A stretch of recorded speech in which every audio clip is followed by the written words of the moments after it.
성경 말씀 보도록 하겠습니다. 오늘 YBS 함께 나눌 말씀은 출애굽기 34장입니다.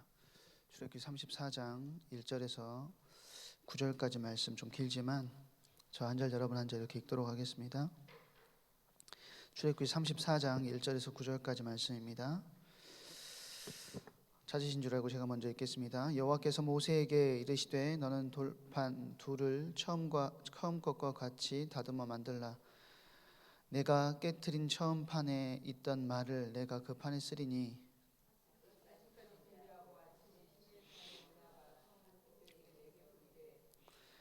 아무도 너와 함께 오르지 말며 온 산에 아무도 나타나지 못하게 하고 양과 소도 산에서 먹지 못하게 하라.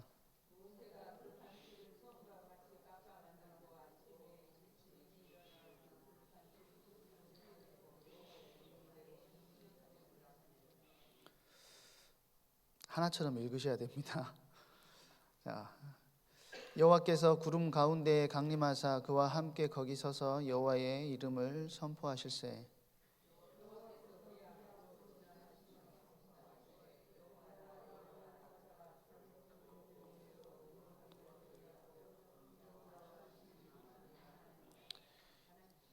인자를 천대까지 베풀며 악과 과실과 죄를 용서하리라. 그러나 벌을 면제하지는 아니하고 아버지의 악행을 자손 4대까지 보응하리라. 같이 읽겠습니다. 이르되 주여 내가 주께 은총을 입었거든 원하건대 주는 우리와 동행하옵소서. 이는 목이 뻣뻣한 백성이니이다. 우리의 악과 죄가 용서하 우리를 주의 기업으로 삼으소서. 아멘. 오늘은 두 번째 돌판 이야기를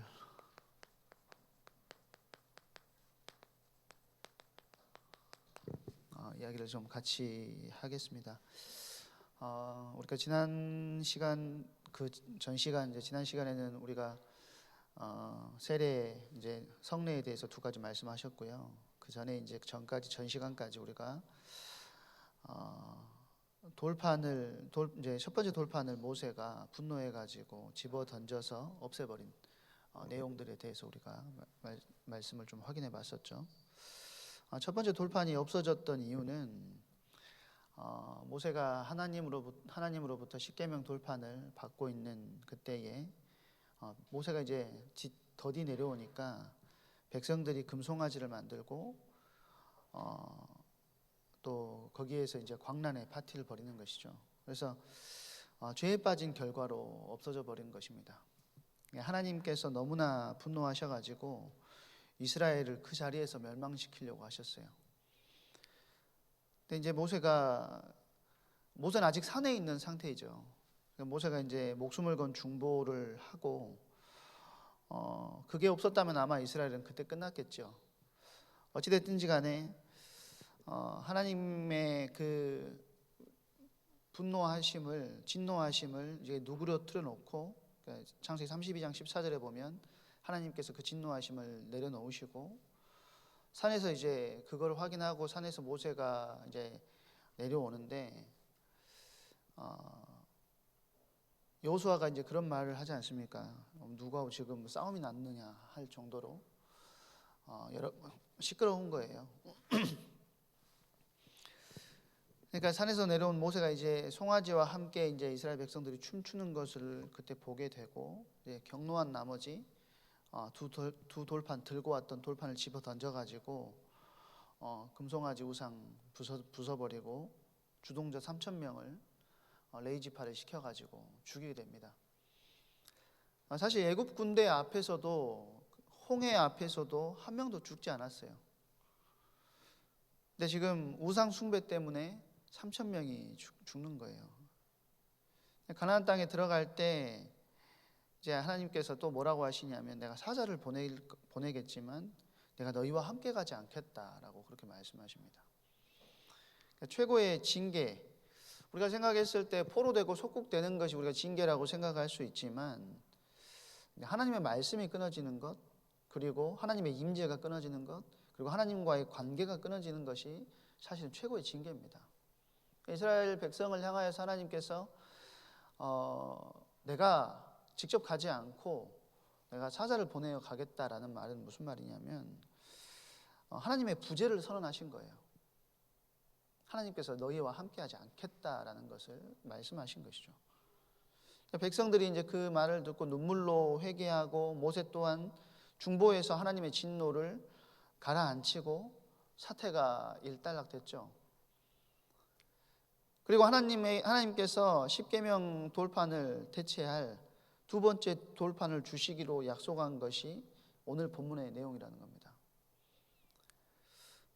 내용은 사실 하나도 바뀌지 않았는데 이스라엘에게 필요한 것은 뭐냐면 새로운 언약이 아니라, 언약은 똑같아요. 적혀있는 언약의 내용은 똑같은데 이스라엘에게 필요한 것은 특별한 언약의 갱신이 아니라 이스라엘이 하나님을 향한 새로운 마음이 필요했다라는 것입니다. 그래서 이스라엘 백성들에게 하나님께서 원하시는 것은 순종하는 마음, 겸손하는 마음. 저번에도 YBS 때 말씀드렸던 것 같은데 믿음과 순종은 같이 가는 거거든요. 그러니까 순종하지 않는다는 말은 무슨 말이냐면 믿지 않는다는 것과 똑같아요. 그래서 야고보서에서 그 순종, 행위를 이야기하는 것이 뭐라고 했죠? 믿음의 결과로 드러나는 행위를 말하고 있는 것입니다. 그래서 예수를 주로 시인한 자의 삶은 변화될 수밖에 없고 하나님께서는 이스라엘 백성들에게 지금 그것을 말씀하고 요구하고 계시는 거예요. 내 백성은 달라야 된다라는 거죠.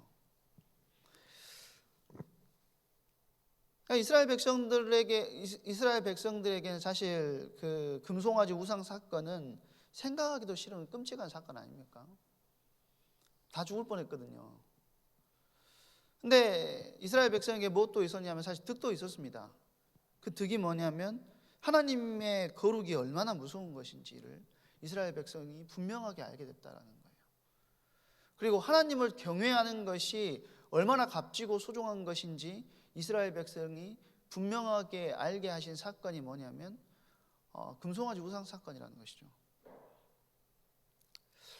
이 사건을 통해서 이스라엘 백성들이 하나님을 경외하기 시작했고 모세도 변하고 이스라엘 백성도 달라져 있었다라는 겁니다. 하나님과의 관계가 회복되는 것. 그러니까 우리도 똑같지 않습니까? 현장에 전도캠프 나가면 영접을 하는 것도 중요하지만 더 중요한 것은 뭐냐면 그 인생이 실제로 하나님을 만나서 실제로 그 하나님과 관계하고 교제하고 그 하나님과의 관계와 교제 속에서 변화되어지는 중요한 응답을 누리는 것이 진짜 그 영혼이 변화되는 것인 것처럼 하나님께서 사실 이스라엘 백성들에게 그걸 원하셨다라는 거예요. 그리고는 지금 모세가 사실 하나님께 구한 모든 것이 33장까지 다 이루어졌습니다. 근데 33장 마지막 쪽에 우리가 다시 한번 읽어보면 어떤 내용들이 있냐면 하나님께 간구하는 것이 하나가 있는데요. 다 이루어졌음에도 불구하고 하나님께 간구하는 것이 있는데 하나님의 영광을 자신에게 부어달라고 이야기를 합니다. 하나님의 영광을 보이소서. 그러니까 하나님께서 모세가 하자고 하시는 대로 응답하신 뒤에도 모세는 돌아가지 않고 하나님 앞으로 더 나왔다는 거예요. 그 말은 무슨 말이냐면 모세가 지금 금송아지 사건으로 변했는데 어떻게 변했냐면 모세는 지금 하나님의 선물, 하나님께서 자기에게 응답해 주신 것이 소중하다라고 여긴 것을 넘어서 하나님 자체를 구하고 있다는 것입니다. 출애굽기 33장에 보면은요. 그러니까 지금 모세가 응답을 따라가는 수준을 넘어서 한 단계 넘어서서 이제는 하나님의 영광을 보기를 원한다는 거예요. 저번에 추석 작년인가요? 작년 추석 3부 예배 때 설 3부 예배 때였나?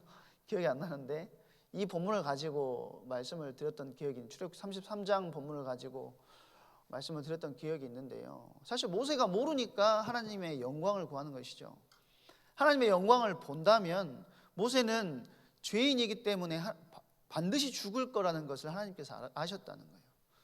근데 모세가 응답보다 하나님의 영광을 구하고 하나님과의 관계가 더 깊어지는 것을 원하는 있다는 사실을 하나님께서 아시고 모세에게 어떻게 하시냐면 네가 계곡에 숨어 있을 때에 내가 손으로 덮어서 너를 보호할 것이고 내 영광이 지나가면 내가 손을 들어서 내 뒷등을 보게 해주게, 그렇게 말씀하세요. 그러고 나서 그 이후에 지금 오늘 진행되어지는 것이 뭐냐면 모세에게 지금 가장 큰 문제, 이스라엘 백성에게 가장 큰 문제, 두 번째 돌판. 그러니까 첫 번째 돌판은 깨져버렸잖아요.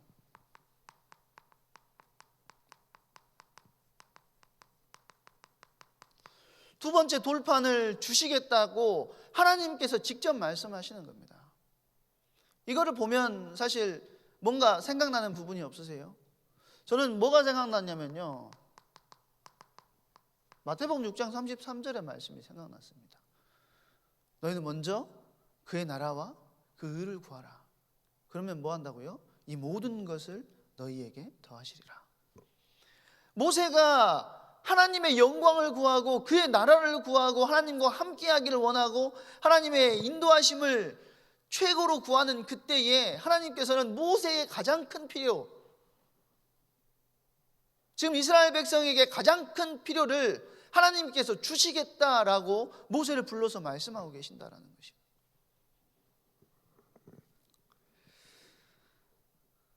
모세가 지금 뭘 잡은 것이냐면 영적인 핵심을 분명하게 잡고 있었다라는 것이죠. 하늘 아버지가 가장 원하시는 것, 이제 후에 모세보다 이제 후손이지만 다윗이 알았던 그 마음을 지금 모세가 알고 있었다라는 거예요. 또 뭐 뒤에 가면 뭐 에스더 같은 사람들이 나오지만 죽으면 죽으리다. 그러니까 하나님의 마음을 알고 내 백성이 지금 하나님께서 나에게 원하시는 것이 무엇인지를 알고 죽기를 각오하고 금식하며 기도하고 왕 앞으로 나아갔던 에스더의 마음을 지금 모세가 분명하게 똑같이 알고 있는 거예요. 사도 바울도 마찬가지 아닙니까? 예루살렘으로 올라가면 죽는다고 하는 장로들의 말에 모든 사람들이 그를 붙들었어요. 예루살렘 가지 말라고. 근데 하나님께서 에베소 현장에서 중요한 복음의 말씀 운동을 일으킨 후에 바울에게 보여주신 것이 뭐냐면 그거였다라는 거예요.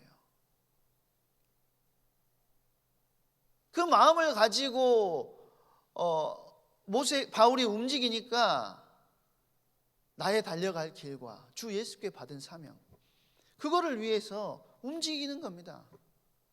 뭐죠? 영적인 핵심을 분명하게 알았다는 거죠.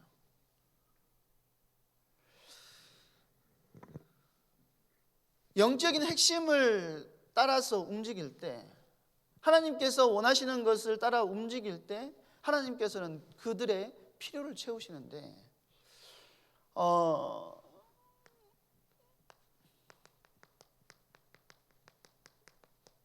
처음 주셨던 십계명 돌판과 달라진 게 있어요. 그게 뭐냐면 오늘 우리가 본문에서 읽었지만 돌판 둘을 처음과 같이 다듬으라고 말씀하세요. 네가 다듬어와, 그렇게 말씀.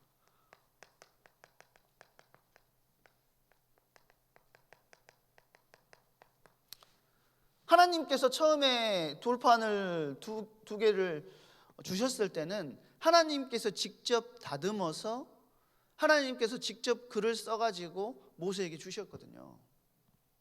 근데 두 번째 돌판은 첫 번째 돌판하고 똑같이 하지 않으십니다. 먼저는 네가 깨트렸으니까 네가 다시 만들어 와라, 그 말일 수도 있겠지만 두 번째 돌판에 뭘 찾으시냐면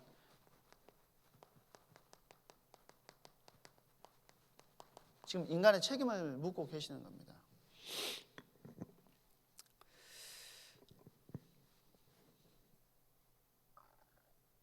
영적으로 이제 가르치시는 거예요. 저번에도 한번 말씀드렸던 것 같은데 이스라엘 백성들이 그 홍해를 건너기 전과 건넌 후가 달라져요. 홍해를 건너기 전과 건넌 후가 달라지는 것은 뭐냐면, 홍해를 건너기 전은 하나님께서 그들이 손가락 하나도 까딱하지 않도록 하십니다. 하나님께서 다 하세요. 이스라엘 백성들이 한 거는 딱 하나밖에 없죠. 뭐냐면 그 문 임방과 문설주에 양의 피를 바른 거 하나밖에 없습니다. 짐 싸라면 짐 싸고, 또 그 금은 폐물 챙겨오라면 챙겨오고 받아가지고 와서 나왔다는 거예요. 근데 홍해를 건넌 이후부터는 하나님께서 이스라엘 백성들에게 다 싸워주시지 않아요. 다 싸워주시지 않고 이스라엘이 실제로 직접 나가서 싸울 수 있도록 하셨어요. 예를 들어서 아말렉이 이스라엘 백성들을 쫓아올 때 모세는 산에 올라가서 아론과 훌을 데리고 올라가서 기도하게 하시고, 현장에서는 여호수아가 군대를 이끌고 나가서 싸우게 하십니다. 그 이전과 지금이 사실은 똑같은 하나님이고, 하나님께서 그들에게 싸우지 않고도 이기게 하실 수 있는데 왜 그렇게 하셨냐면, 사실 이스라엘 백성들로 하여금 지금 훈련시키는 거예요. 뭘 훈련시키는 것이냐? 하나님의 백성이 된 자들에게 책임을, 너희들이 하나님의 백성으로서의 책임을 짊어져야 될 것들을 가르치시는 거예요. 왜요? 홍해가 뭐기 때문에? 히브리서에 보면 홍해를 건넌 것을 뭐라고 이야기하냐면, 항상 말씀드리지만 홍해에서 세례를 받았다. 홍해를 건넌 것을 통하여서 이스라엘 백성들은 아무런 자기들이 노력이나 어떤 행한 것이 없음에도 불구하고 홍해를 건넌 그 사건을 통해서 죽었고 다시 태어남으로 하나님의 자녀로 변화되었다라는 거예요. 그러니까 홍해 사건이 기점이 되어가지고 하나님께서 자꾸 이스라엘 백성들에게 져야 될 책임들을 하나씩 주시는 겁니다. 그런데 금송아지 사건을 통해서 또 이스라엘 백성들에게 책임을 묻고 계시는 것이죠. 너희들이 해야 될 거 우리에게 보여주시는 거예요.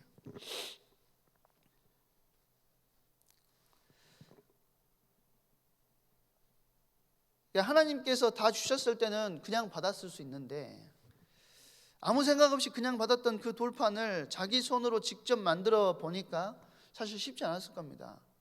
왜 쉽지 않아요? 돌을 쪼는, 우리 생각하면 망치 가지고 가서 그냥 돌 쪼면 되지 이렇게 생각할 수 있지만, 그 당시 이스라엘 백성들은 철기 문화가 아닙니다. 철기 문화가 아니에요.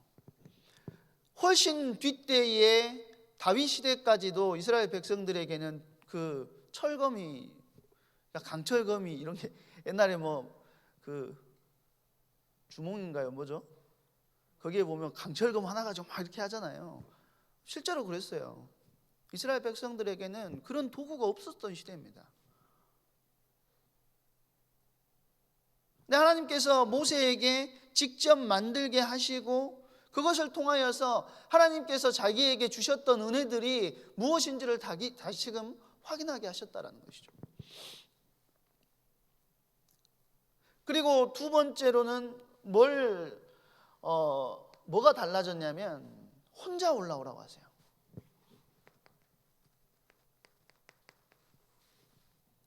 그 이전에 제가 출애굽기 24장을 제가 또 십계명 나왔을 때 제가 계속 했었잖아요. 근데 이제 자세히 기억이 나는데, 모세에게 아론도 데려오고 또 나답과 아비후도 데려오고 70장로도 다 데리고 오라고 하셔가지고 먹고 마시고 잔치를 벌입니다. 그리고 십계명을 주셨어요. 계명을 그때 그렇게 함께 주시고, 하나님과 대표들을 부르셔가지고 하나님께서 그들에게 중요한 언약의 내용들을 말씀하시고, 그들이 다 수긍하고 잔치를 벌이죠. 그러고 나서 지금 모세와 여호수아를 따로 불러가지고 위에서 하나님께서 십계명을 주신 거예요. 십계명 두 돌판을 주셨어요. 그런데 지금 혼자만 오게 하고, 심지어는 산에 아무도 가까이 오지 못하게 하고, 소나 양까지도 그 산에서 먹지 못하게끔 하신다는 것이죠. 분위기가 완전 다릅니다. 처음은 축제의 분위기였다면 두 번째는 좀 이렇게 어떤 느낌이 드냐면 지금 혼나러 가는, 학교에서 사고 쳐가지고, 저는 한 번도 학교에서 사고를 쳐본 적이 없기 때문에 그런 기분을 잘 모르지만, 사고 쳐가지고 교무실에 끌려가기 직전에 그런 상황과 같은,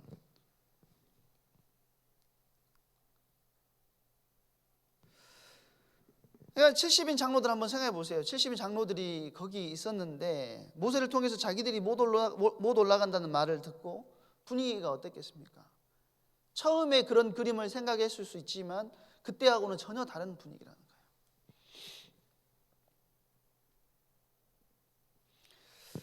그리고는 네 번째로 무엇이 같냐면, 아까도 뭐 서론에 잠깐 말씀드렸지만 뭐가 같냐면, 돌파는 모세에게 다듬도록 하셨지만 그 안에 들어가는 내용은 언약의 내용이죠. 동일한 겁니다. 그리고 하나님께서 언약의 내용은 직접 쓰시겠다라고 말씀하고 계시는 것이죠. 그리고 또 뭐가 똑같아요? 돌판의 개수가 똑같아요. 두 돌판을 이제 만들었는데, 우리가 뭐 계속해서 말씀 들어왔지만 고대 시대의 그 국가와 정치 구조를 우리가 이해한다면은 나라와 나라, 그리고 부족과 부족의 싸움이 단순히 나라와 나라의 전쟁, 부족과 부족의 전쟁이 아니었다라는 사실을 여러분들은 잘 알고 있으실 겁니다. 그래서 사사기 시대 이후에 사사기 시대에 일어났던 전쟁들뿐만 아니고, 우리 사무엘상 1장부터 3장 내용들을 전체 보셨지만 그 블레셋과의 전쟁에서도 이스라엘 백성들이 그 여호와의 궤를 들고 나가지 않습니까? 그 여호와의 궤를 들고 나갔던 이유는 뭐냐면, 우리 신이 함께 나가면 너희를 이길 수 있다라고 하는 거예요. 왜냐하면 전쟁은 사람과 사람, 나라와 나라의 싸움이 아니고 신들의 전쟁이라고 생각했기 때문이라는 것이죠. 근데 언약궤를 들고 나갔는데 언약궤를 뺏기고 그들이 다 죽어버려요. 이스라엘 백성들은 굉장한 그러니까 우리 말로 하면 멘탈 붕괴가 찾아오는 거예요. 왜요? 하나님이 졌다라는 거죠. 근데 사실은 하나님은 지시지 않았습니다. 하나님은 지시지 않았고 이스라엘 백성들이 진 거거든요. 다곤 신상 앞에다가 그 언약궤를 내어놓는데 다곤 신상이 뭐 처음에는 넘어져 있고 두 번째 날은 목이 부러져 있고 막 하잖아요. 하나님께서 싸우시는 과정이라는 거죠. 그리고 언약궤가 가는 곳마다 전염병이 일어나가지고 사람이 죽고 굉장한 일들이 벌어지는 겁니다. 그러니까 이제 블레셋 사람들이 하나님의 살아계심을 알고 다시 언약궤를 돌려보내는 것이죠.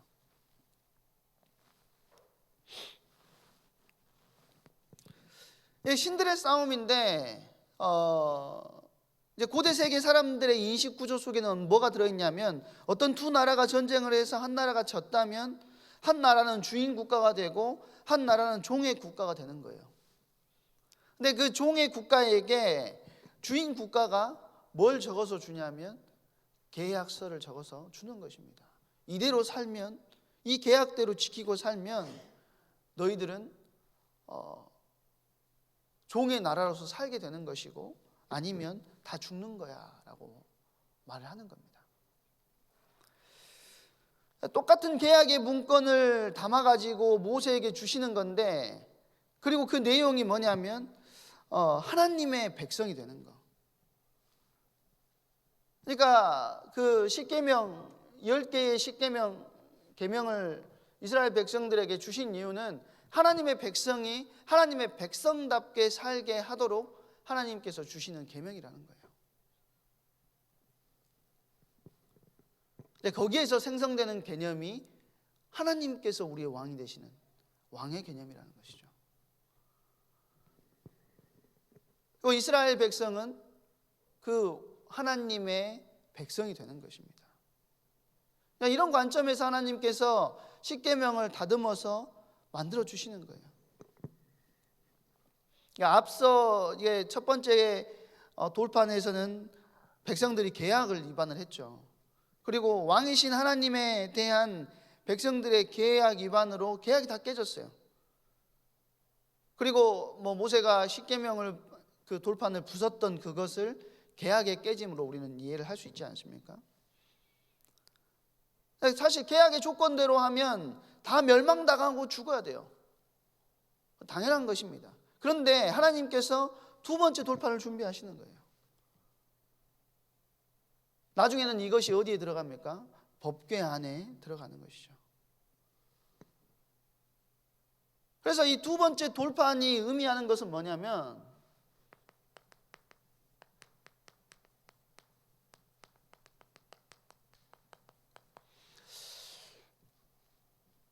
사실은 그냥 첫 번째 것이 깨졌으니까 그냥 주셨겠지라고 생각할 수 있지만 그런 수준이 아니고요. 하나님의 긍휼과 자비를 드러내는 것이 두 번째 돌판이라는 것입니다. 두 번째 돌판은 지금 아까도 말씀드렸다시피 아론의 쌍난 지팡이하고 만나 항아리하고 함께 법궤 안에 담아서 보관하도록 되어 있습니다. 법궤의 지붕 그 배장현 목사님이 그때 YBS 할 때 법궤가 어떻게 생겼고 이런 거 다 하셨잖아요. 법궤의 지붕이 이렇게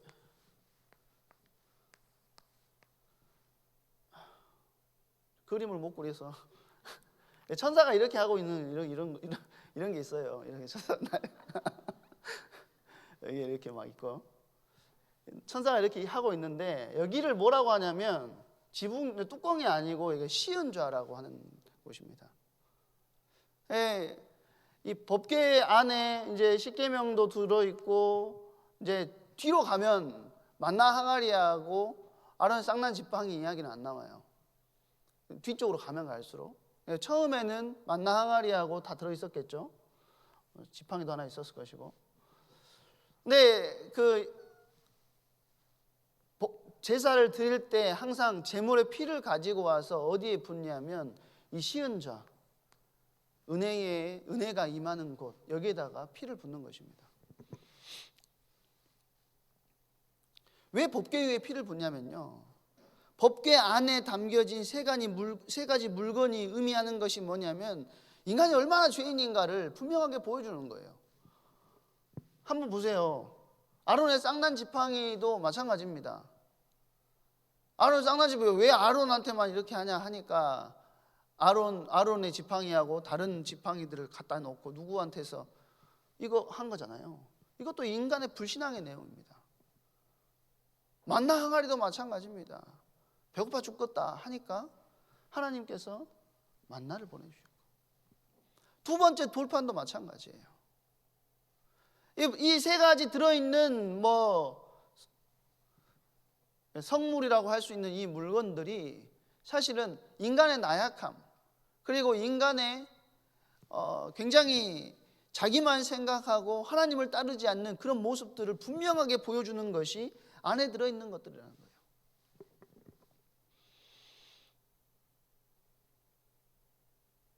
그리고 하나님께서 여기 위에 제사장이 피를 뿌리고 그 피로 인하여서 그 죄들이 다 씻김을 받는 내용들인 거예요. 두 번째 돌판을 볼 때마다 하나님의 백성들은 하나님의 진노 아래 죽을 수밖에 없었던 죄인들을 다시 기회를 주시고 살려주시고 두 번째 돌판을 주셨잖아요.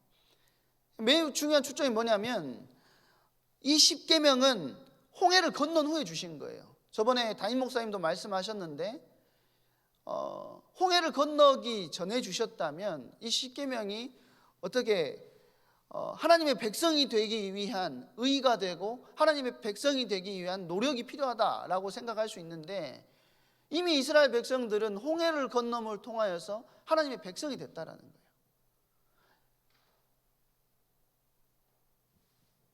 건넌 후에 시내산에서 이 메시지를 주시면서 어린 양의 죽음과 하나님의 전적인 권능으로 홍해를 건너 가지고 내 백성이 됐기 때문에 이제는 내 백성으로서 원칙과 질서와 가치관대로 살아야 함을, 하나님의 가치관대로 살아야 함을 지금 이스라엘 백성들에게 계시하는 것이 십계명이라는 거예요. 그것을 통해서 구원을 얻는 것이 아니고.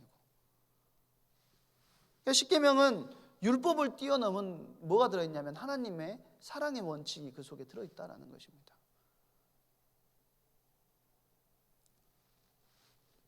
그러니까 모세가 얼마나 떨면서 올라갔겠어요. 그러니까 교무실 불려가는 학생처럼. 생각해보니까 제가 교무실 한번 불려갔던 것 같아요. 고등학생 때 교무실 한번 불려갔었는데 집에 진짜 돈이 없어가지고 머리를 못 잘랐거든요. 저희 부모님은 여수에 사시고 저는 광주에 사는데 머리가 왜 기냐 저희 선생님이 그러셔서 돈이 없어가지고 못 잘랐습니다. 선생님 제가 그랬거든요. 그러니까 학교는 어떻게 다니냐 저한테 그러는 거예요. 버스 타고 다니는데요. 그랬다가 뺨 3대 맞고 교무실에 불려갔던 기억이 있습니다.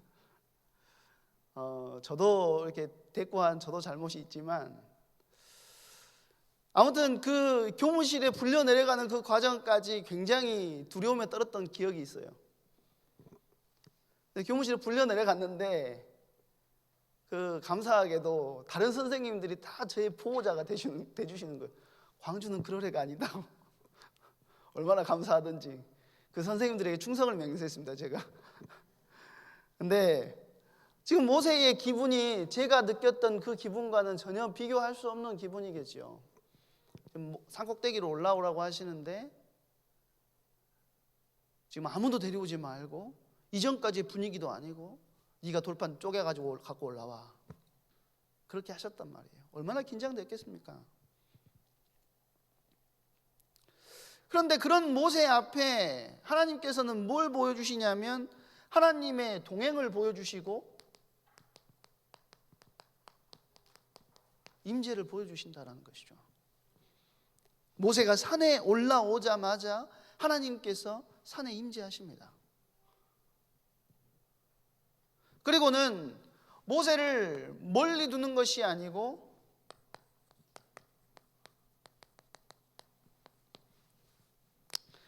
모세와 함께 서주셨어요.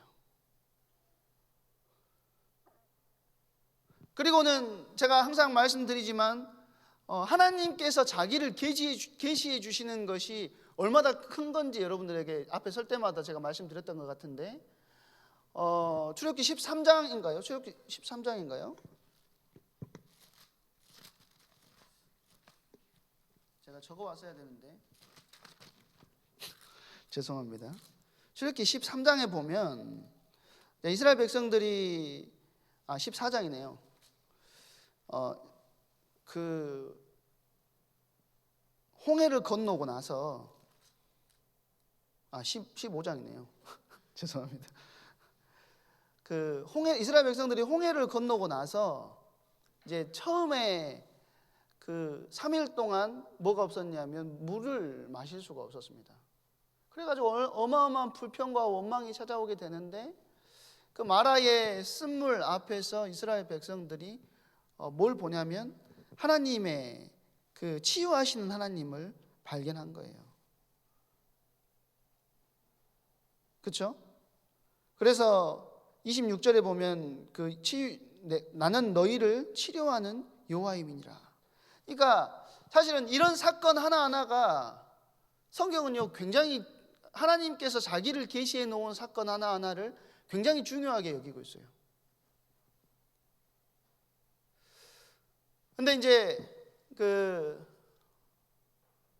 저번에도 말씀드렸지만 그 뒤에 바로 나오는 엘림 12종려나무가 있고 어마어마한 오아시스들이 있었던 그 엘림은요 딱 한 줄밖에 안 나옵니다. 27절에 보면 그들이 엘림에 이르니 거기에 물샘 12과 12종려나무가 아니고 물샘 12과 종려나무 70그루가 있는지라. 거기는요 딱 한 절밖에 나오지 않습니다. 우리 인생에서 굉장하게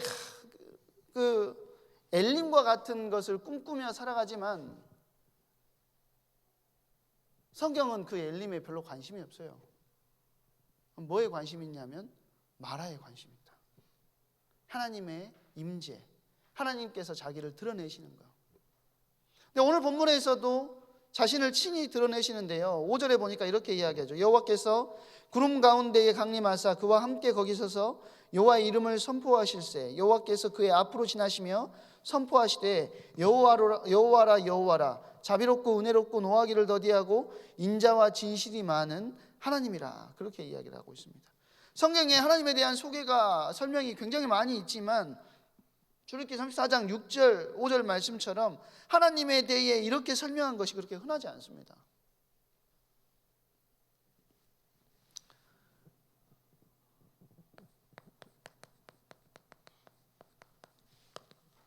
첫 번째는 뭐를 말씀하시냐면 자비와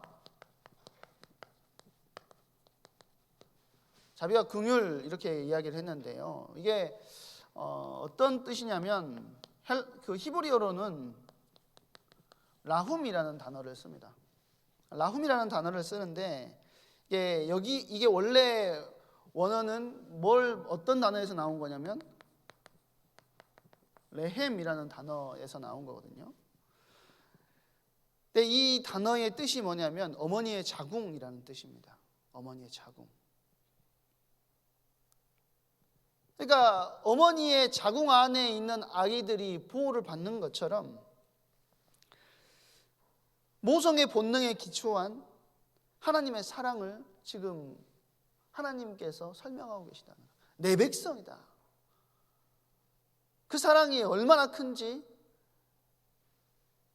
이렇게 설명하고 계신다는 것이죠. 그리고 두 번째를 뭐를 말씀하시냐면 인자와 인애를 말씀하시죠. 이거는 우리가 잘 알고 있는 헤세드라는 단어죠.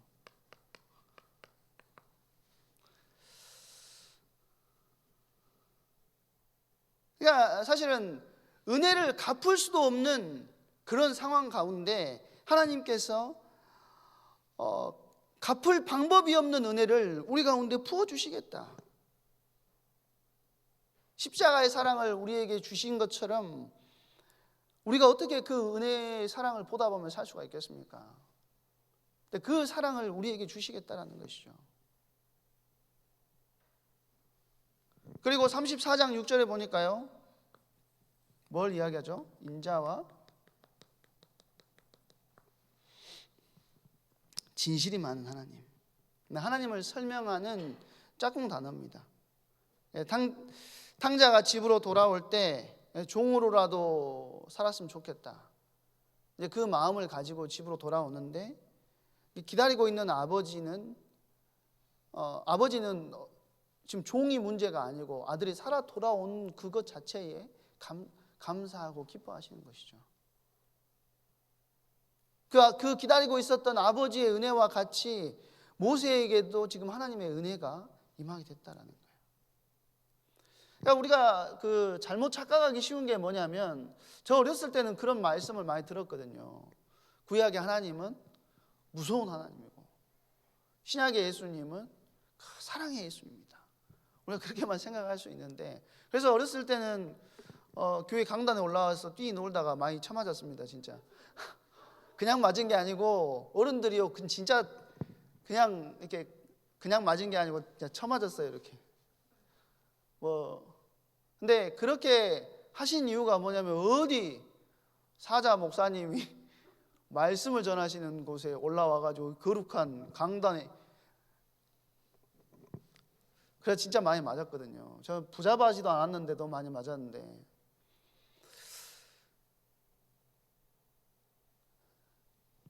그래서 왜냐하면 그 어른들이 가지고 있었던 그 무서운 하나님에 대한 그 인식 때문에 함부로 하지 못했다는 것이죠. 물론 경건하고 거룩하게 지키는 것에 대한 분명한 것들이 필요하겠지만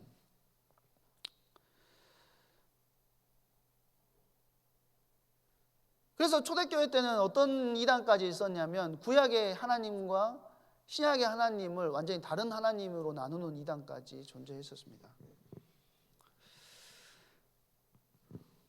과거의 하나님은 무서운 하나님으로, 예수님은 사랑이 많은 예수님으로 하나님과 예수님이 마치 대립되는 것처럼 은연중에 그렇게 가르쳤다라는 것이죠. 그런데 사실은 하나님은 사랑의 하나님이에요. 우리 강단에서 늘 말씀을 통해서 우리에게 주시지만, 사실 오늘 본문에도 우리 33장의 내용들을 잠깐 읊어봤지만 이스라엘의 죄는 죽어야 하는 죄입니다. 우상 숭배의 죄는 살려두면 안 돼요. 그래서 이방인들을 다 죽이라 그랬어요. 그런데 이스라엘 백성들도 마땅히 죽어야 되는데 하나님께서 긍휼함을 가지시고 은혜를 베푸시고 노하기를 도디하시는 인애와 진실이 많은 하나님이시기 때문에 이스라엘이 지금 광야에서 죽지 않은 거예요. 그래서 우리가 하나님을 알 때 무서운 하나님, 심판의 하나님으로만 알아서는 안 된다는 것이죠. 또 예수님을 우리가 사랑으로만 알지만 예수님 또한 진노하시지 않습니까? 그래서 어디죠? 예루살렘 성전에 가가지고 막 다 뒤집어 푸시고 막 채찍을 휘두르시고,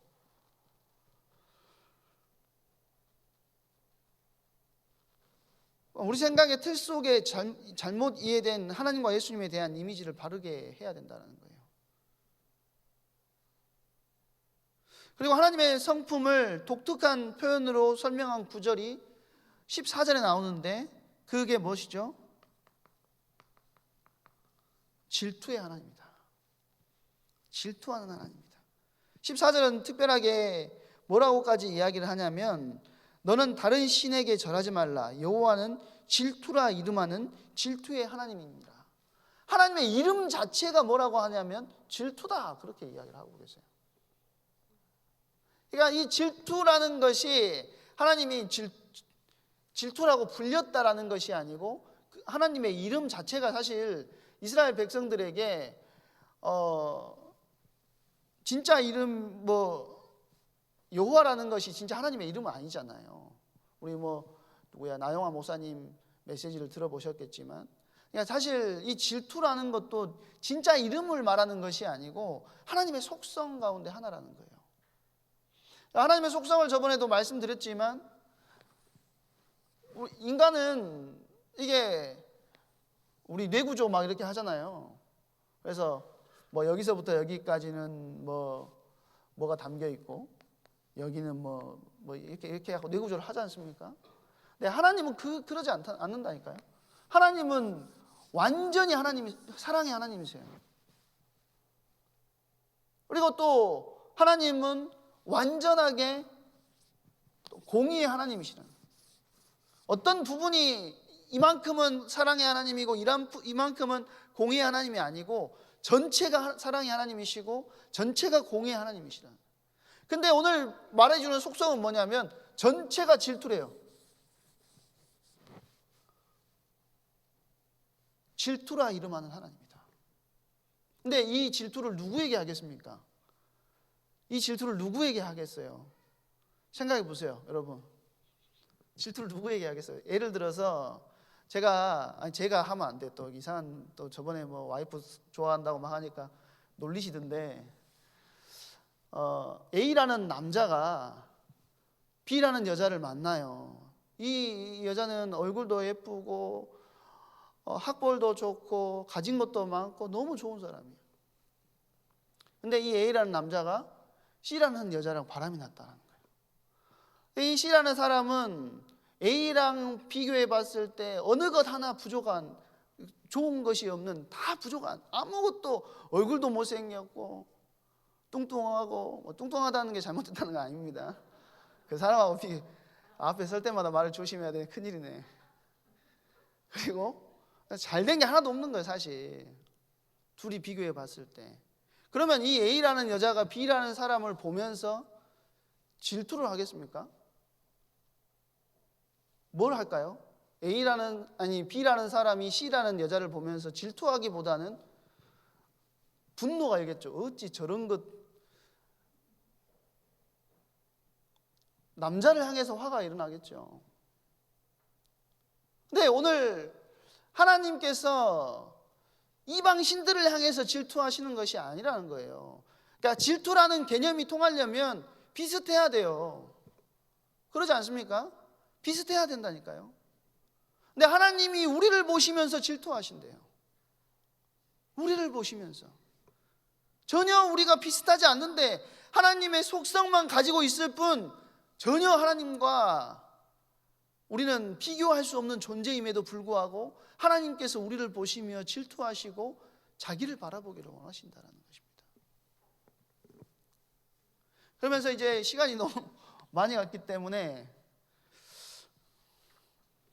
그 뒤쪽에 나오는 이제 주의사항들이 있습니다. 제가 이제 이해하기를 그렇게 읽었다는 것이고 이게 정답은 아닙니다. 이제 첫 번째는 이스라엘이 가나안 땅에 들어갔을 때 무엇을 주의해야 되는지를 이야기하는데 가나안 거민들을 이야기하죠. 7 족속을 이야기하시고 그들과 가까이 하지 말라. 이게 무슨 말이냐면요.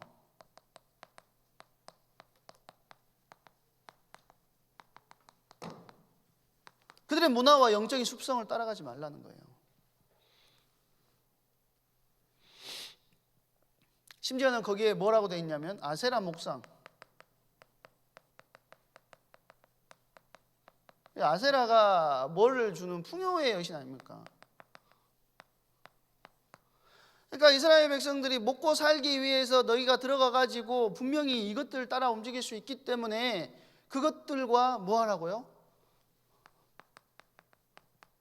하나님께서 단절시키기를 원하셨다라는 거예요. 지금 이스라엘이 그 힘이 없기 때문에 아예 그들과 교제하는 것 자체를 원하시지 않았다는 거예요. 우리와는 좀 다르죠. 지금 우리 신약의 교회는 세상과 단절시키는 것이 아니고 세상 안에서 분리된 교회, 에클레시아라는 그 뜻 자체가 뭐뭐에서 밖으로 불러냈지만 그들과 완전히 분리되어 있는 것이 아니고 그 하나님께서 구별하여 부른 존재라는 겁니다. 구별시켜 놓으시고 내 백성으로 구별시켜 놓으시고 뭐 하기를 원하시냐면 그들을 살리기를 원하셨어요. 그런데 가나안 땅에 들어갈 때는 아예 그냥 그들을 다 죽이고 멸하고 다 하라고 하시죠.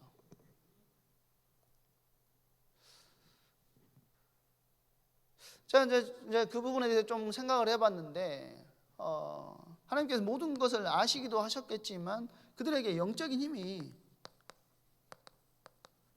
부재함을 이스라엘 백성들에게 영적인 힘이 부재함을 하나님 알고 계셨다라는 것 같습니다. 두 번째는 무엇을 잊지 말라고 하시냐면 새 절기를 따라서 잊지 말라고 하시죠. 지키는 거. 맥추절, 초막절, 유월절, 맥추절, 초막절 이거 세 가지인데요.